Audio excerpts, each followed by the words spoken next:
Hello दोस्तों, good evening, नमस्कार। आप सभी का एक बार फिर से बहुत बहुत स्वागत है आप सभी के अपने यूट्यूब चैनल परीक्षा की शिक्षा में। उम्मीद करता हूँ कि आप सभी जो है कुशल मंगल हैं, अपनी तैयारी जो है बढ़िया तरीके से कर रहे हैं। तो जो बच्चे क्लास में फर्स्ट टाइम है, पहली बार नए हैं, उन सभी को बता हमारे चैनल पर आपकी बीएड प्रिपरेशन यानी कि बीएड एंट्रेंस एग्जाम 2025 की जो आपकी तैयारी चाहते हो रेगुलर बेसिस पे करवाइए। तो जिससे भी तैयारी पूरी करनी है, कंप्लीट करनी है, क्या करेंगे, चैनल को सब्सक्राइब करके हमारे साथ जुड़ जाएंगे। क्लास का समय देखिए, जीके जीएस की जो क्लासेस 10 बजे डेली आपको देखने को मिलती है। रीजनिंग की जो क्लास है तो आपको 1 बजे, जो हिंदी की क्लास है आपको शाम को 7 बजे इस टाइम पर डेली बेसिस पे देखने को मिलती है। तो इसी टाइम पर क्लासेस से जुड़ने आपको तैयारी पूरा और कंप्लीट करना है। नीचे डिस्क्रिप्शन पे इंस्टाग्राम टेलीग्राम का लिंक मिलेगा। तो आप क्या करेंगे, सबसे पहले इंस्टाग्राम फॉलो करेंगे, बाद में जो टेलीग्राम चैनल से जाकर हमारे ज्वाइन हो जाएगा। टेलीग्राम चैनल पर आपको डेली बेसिस क्लास का जो आपको अपडेट हो दिया था, बाकी जो एग्जाम के जो अपडेट होगा वो भी आपको जो है टेलीग्राम चैनल के माध्यम से बताया जाएगा। तो आपको कोई भी अपडेट जो क्लास के रिगार्डिंग क्या हो चाहते हो मिस नहीं होगा, ठीक है। चलिए,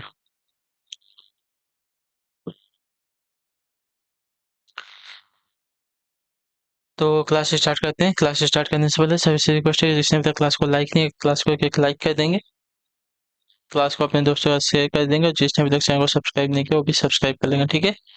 चलिए, 76 नंबर आपकी क्लास है। निर्विवाद में कौन सा समास है? चलिए उत्तर देंगे इसका। निर्विवाद में कौन सा समास है? तो निर्विवाद की अगर बात करेंगे तो निर्विवाद, तो आपका निह धन विवाद हो जाएगा, ठीक है। निह धन विवाद ना, समास पूछा हमसे निर्विवाद, ठीक है।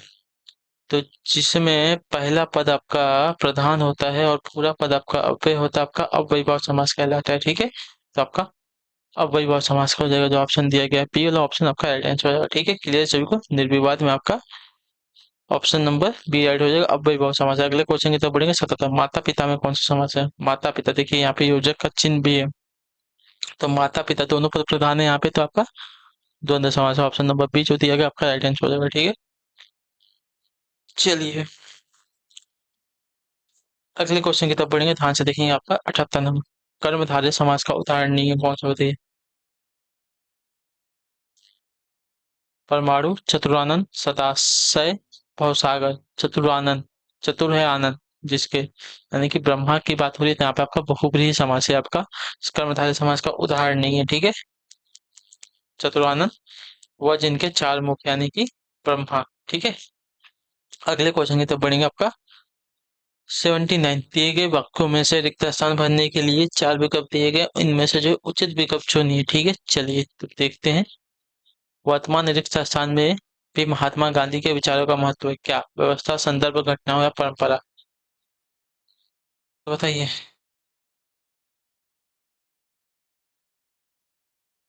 किसी कार्य को उचित ढंग से करना व्यवस्था कहलाता है, ठीक है। यानी कि वर्तमान व्यवस्था में भी महात्मा गांधी के विचारों का क्या है, महत्व है। तो ऑप्शन नंबर ए जो दिया गया आपका सही उत्तर हो जाएगा, ठीक है। क्लियर होगा इसके बारे में। चलिए, अगला क्वेश्चन देखते हैं। हमको बताना है यहाँ पे शुद्ध वर्तनी वाला शब्द कौन सा हो जाएगा। वह प्रमाण सहित अपनी बात बताएगा। वह प्रमाण सहित अपनी बात बताएगा, तो वह प्रमाण सहित अपनी बात बताएगा, ये वाला जो ऑप्शन में दिया गया है, ऑप्शन नंबर ए आपका सही हो जाएगा। वर्तमान इसकी जो वर्तनी शुद्ध है वह सप्रमाण के साथ, ठीक है। सप्रमाण क्या हो गया, और उसके साथ भी के साथ आ गया, सप्रमाण के साथ, तो आपका गलत हो जाएगा, ठीक है। प्रमाण के सहित अपनी बात बताएगा, एक प्रमाणिक नहीं, गलत हो जाएगा। वह, फिर यहाँ पे देखिए प्रमाण स दिया और सहित, ये आपका एक साथ नहीं आएगा।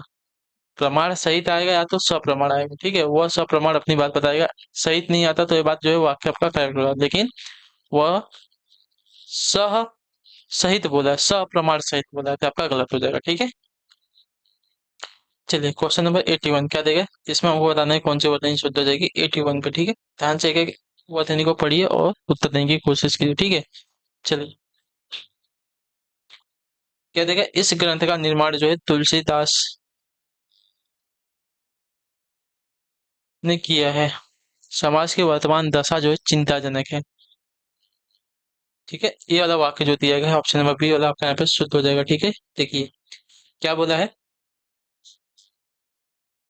पहला वाला,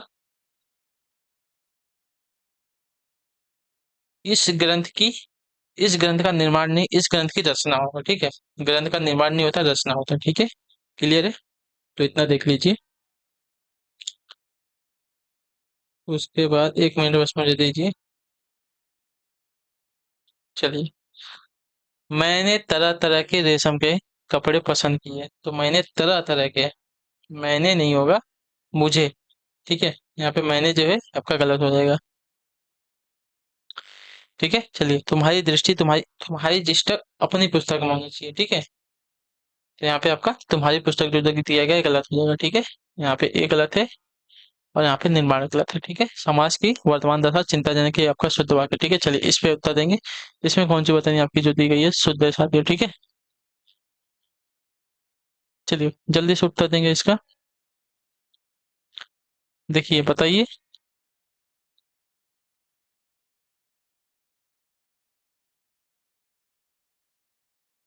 हाँ, मध्यकालीन युग में कलाओं की बहुत उन्नति हुई।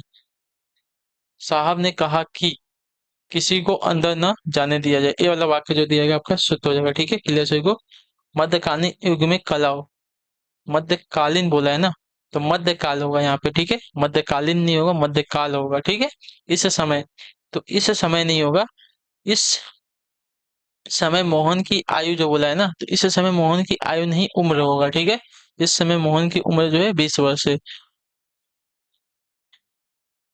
वे चाहे भले ही ना आए, वे नहीं होगा, वह होगा यहाँ पे। ठीक है, यहाँ पे इसकी और यहाँ पे इसकी अशुद्धि है। ठीक है, साहब ने कहा कि साहब ने कहा कि किसी को अंदर न आने दिया जाए, ये आपका सही वाक्य है। ठीक है, यह एक आदेशात्मक या आज्ञात्मक वाक्य है जो व्याकरण की दृष्टि से शुद्ध है। ठीक है, चलिए अगला क्वेश्चन आपका 83, ध्यान से देखिएगा।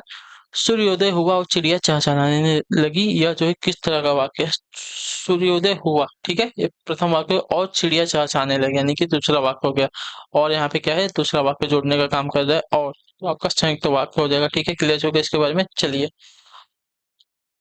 जब दो या दो से अधिक सरल वाक्य जो है योजक अपव्यय द्वारा जुड़े होते हैं तब आपका संयुक्त वाक्य होता है।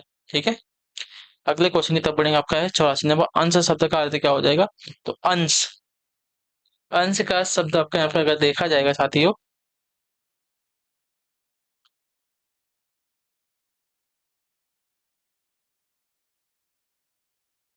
यहाँ पे कंधा होगा। ठीक है, ये वाला अंश अलग होता है, इस अंश का हिस्सा हो जाएगा और भाग हो जाएगा, लेकिन इस अंश का अर्थ हो जाएगा कंधा। ठीक है, बाह, भुजा। ठीक है, तो ऑप्शन नंबर जो डी दिया गया आपका राइट आंसर हो जाएगा। ठीक, अगले क्वेश्चन की तरफ बढ़ेंगे। आपका है 85 नंबर। हिमवान का पर्याय क्या है। हिमवान, हिमवान का पर्याय क्या होगा। हिमवर्षा होगा, हिम होगा, हिमाद्री होगा, तो हिमाद्री होगा। ऑप्शन नंबर सी वाला राइट आंसर होगा। ठीक है, भारत के उत्तर में स्थित एक आपका पर्वतमाला जिसका विस्तार काफी है उसको हिमाद्री कहते थे। हिमवान का आपका पर्याय यानी कि प्रवाची शब्द का हिमाद्री हो जाएगा। अगले क्वेश्चन की तरफ पढ़ेंगे। आपका है 86 नंबर। ठीक है, ध्यान से देखिएगा। निम्न शब्द का विपरीतार्थक यानी कि विलोम बताइए। नूतन, नूतन मतलब नया होता है, नवीन होता है, तो आपका नूतन का क्या हो जाएगा, पुरातन हो जाएगा विलोम। ठीक है, ऑप्शन नंबर जो बी दिया गया आपका राइट आंसर होगा। ठीक है, क्लियर हो गया इसके बारे में।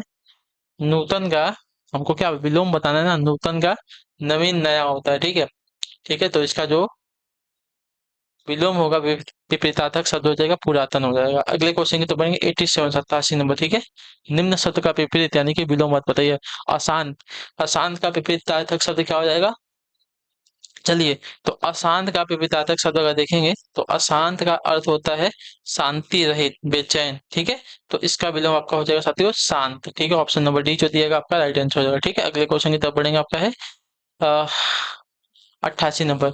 आदि से अंत तक के लिए क्या हो जाएगा एक शब्द। तो आदि से अंत तक के लिए एक शब्द का अधोपांत होता है। ऑप्शन नंबर ए जो दिया गया आपका राइट आंसर। ठीक है, आदि से अंत तक के लिए एक शब्द का अधोपांत होता है। ठीक है, चलिए, दिग्गंत दिशा का अंत होता है। ठीक है, चलिए, आदि किसको कहते हैं, किसी कार्य घटना व्यापार आदि का पहले वाला अंश या भाग जो होगा उसको आदि कहते हैं। ठीक है, अगले क्वेश्चन की तरफ बढ़ेंगे। आपका है 89 89 नंबर। जिसके बराबर कोई ना हो, जिसके बराबर कोई ना हो उसको अनुपम कहेंगे। ठीक है, ऑप्शन नंबर ए बी जो दिएगा पैटर्न, जिसके बराबर कोई ना हो उसको अनुपम कहेंगे। ठीक है, विभिन्न लक्षणों वाला आपका विलक्षण का साधारण से परे जो है लोकातीत, जो साधारण ना हो उसको असाधारण कहेंगे। अगले क्वेश्चन की तो बढ़ेंगे 90 नंबर। गंगा गए गंगादास, जमुना जाए जमुना गए जमुनादास, लोकोगीत का सैयद क्या है। चलिए, गंगा गए गंगादास, जमुना गए जमुनादास, इस लोकोगीत का सैयद क्या हो जाएगा। तो इस लोकोगीत का सैयद आपका हो जाएगा साथियों सिद्धांतहीन। ठीक है, जो आपका दिया गया पहला ऑप्शन आपका राइट आंसर हो जाएगा। ठीक है, सिद्धांतहीन वाक्य का हो जाएगा। रोहन कभी किसी दल में चला जाता है तो कभी किसी दल में, उसी की उसकी हालत तो गंगा गए गंगादास, जमुना गए जमुनादास जैसी है। ठीक है, वाक्य का प्रयोग था तो यानी कि सिद्धांतहीन व्यक्ति हो जाएगा। अगले क्वेश्चन की तरफ पढ़ेंगे, आपका देखें 91 नंबर। ठीक है, ध्यान से देखिए क्या बताया गया है। चलिए 91 है। ऊँट की चोरी निहुरे निहुरे का अर्थ क्या बताइए। ऊँट की चोरी निहुरे निहुरे का अर्थ क्या है। तो देखिए, बड़े काम छिपकर नहीं किए जा सकते। ठीक है, ऊँट की चोरी जो है निहुर कर नहीं, क्योंकि ऊँट जो है उनकी गर्दन बहुत लंबी होती है, बहुत बड़े होते हैं, उनके पैर भी बहुत बड़े बड़े होते हैं। ठीक है, तो ऊँट की चोरी निहुर के नहीं कर सकते। ठीक है, यानी कि बड़े काम को जो है, बड़े काम छिपकर नहीं किए जा सकते। ऑप्शन नंबर बी जो दिया गया आपका राइट आंसर। अगले क्वेश्चन की तरफ बढ़ेंगे 92। ठीक है, ओछे ओछे की प्रीति भालू की भीति का भाव क्या है बताइए। ओछे की प्रीति बालू की भाव की भीति क्या का भाव क्या हो जाएगा। तो देखिए, इसका राइट आंसर हो जाएगा साथियों, बालू की दीवार की भांति ओछे लोगों का प्रेम अस्थायी होता है। ठीक है, तो ऑप्शन नंबर जो सी दिया गया आपका राइट आंसर। ठीक है, ओछे की प्रीति बालू की भीति का भाव है, बालू की दीवार की भांति ओछे लोगों का प्रेम अस्थायी होता है। ठीक है, क्लियर हो गया इसके बारे में। चलिए अगले क्वेश्चन की तरफ बढ़ेंगे। अच्छा, वाक्य प्रयोग अगर देखना चाहेंगे उसका तो हो जाएगा साथियों, रमेश और दिनकर जो है दोनों दुष्ट थे और दोनों मित्र थे। ठीक है, परंतु कुछ दिनों बाद दोनों की मित्रता समाप्त हो गई। सच है कि ओछे की प्रीति बालू की भीति के समान होते हैं। ठीक है, चलिए अगले क्वेश्चन की तरफ बढ़ेंगे। हाँ, यही है ना। समय दिन होत न एक समान, इस लोकोकित का क्या अर्थ हो जाएगा। तो इस लोकोकित का अर्थ हो जाएगा साथियों, समय परिवर्तनशील होता है। ठीक है, समय दिन होत न एक समान, समय परिवर्तनशील है। ठीक है, चलिए अगले क्वेश्चन की तरफ बढ़ेंगे 94 94 नंबर। ध्यान से देखिएगा, बताइएगा। जिस पत्तल में खाना उसी पत्तल में छेद करना, कहावत का क्या अर्थ हो जाएगा। तो देखिए, अपने हाथों अपनों का ही नुकसान करना या कृतज्ञ न होना। तो इसका राइट आंसर हो जाएगा साथियों, कृतज्ञ न होना। ठीक है, जो ऑप्शन दिया गया यहाँ पे, रियल ऑप्शन आपका right है। जिस पत्तल में खाना उसी पत्तल में छेद करना, कहावत का अर्थ है आपका कृतज्ञ न होना। ठीक है, क्लियर सभी को। मैंने उस गरीब उसे गरीब जानकर जो है आश्रय दिया, अब वो मेरी ही शिकायत किए फिरता है। या तो जिस पत्तल में खाया उसी पत्तल में छेद करना हुआ। ठीक है, यानी कि कृतज्ञ न होना। अगले क्वेश्चन की तरफ बढ़ेंगे, आपका उत्तर देंगे 85 नंबर। तुच्छ मनुष्य की मित्रता शीघ्र ही समाप्त हो जाती है, भाव को व्यक्त करने वाली दो को कित क्या हो जाएगी। तो आपका राइट आंसर हो जाएगा साथियों, ओछे की प्रीति भालू की प्रीति। मैंने अभी इसके बारे में बताया ना, तुच्छ मनुष्य की मित्रता जो है शीघ्र ही समाप्त हो सकती है, तो भाव को व्यक्त करने वाली लोकोकित क्या हो जाएगा। तो ओछे की प्रीति बालू की प्रीति। ठीक है, चलिए अगले क्वेश्चन की तरफ बढ़ेंगे, आपका उत्तर देंगे 96 नंबर। ठीक है, बुंदेले हर बोलो के मुंह सुनी हमने, सुनी कहानी थी खूब लड़ी मर्दानी, वो तो झांसी वाली रानी थी। इस रस का उदाहरण है, रौद्र रस का वीर रस का, बताइए। दो में से एक है, तो एक का जो है वीर रस का उदाहरण। तो ऑप्शन नंबर जो ए दिया गया आपका है, बुंदेले हर बोलो के मुंह सुनी कहानी थी, हमने सुनी कहानी थी खूब लड़ी मर्दानी, वो तो झांसी वाली रानी थी। आपका वीर रस का उदाहरण है। ठीक है, क्लियर से कुछ। चलिए नेक्स्ट है आपका 97 97 नंबर। तुलसीदास के रचनाकार कौन है। तो तुलसीदास के रचनाकार की अगर बात करें तो सूर्यकांत त्रिपाठी निराला है। ठीक है, तो option number B will be the correct answer for this question. Now next to the move to the next question. ठीक है, 98। अन्य से अनन्य आत्मकथा किसकी है। अन्य से अनन्य आत्मकथा किसकी है। तो यह जो है अन्य से अनन्य आत्मकथा की अगर बात की जाएगी तो आपका प्रभा खेतान की। ठीक है, option number A will be the correct answer for this question. ठीक है, चलिए ऑप्शन नंबर ए जो देगा आपका राइट आंसर आपका 99। प्रभु जी तुम चंदन हम पानी किसका का वाक्य है। तो प्रभु जी तुम चंदन हम पानी जो है आपका रविदास जी का बात है। ऑप्शन नंबर जो सी दिया गया है आपका राइट आंसर। ठीक है, प्रभु जी तुम चंदन हम पानी ये रविदास जी की भक्ति है। ठीक है, क्लियर हो गया इसके बारे में। चलिए अगले क्वेश्चन की तरफ बढ़ेंगे, आपका 99 नंबर। ठीक, सॉरी 100 नंबर, 99 तो हो गया। पूर्व में प्रेषित पत्र का स्मरण दिलाने के लिए भेजा गया पत्र क्या कहलाता है।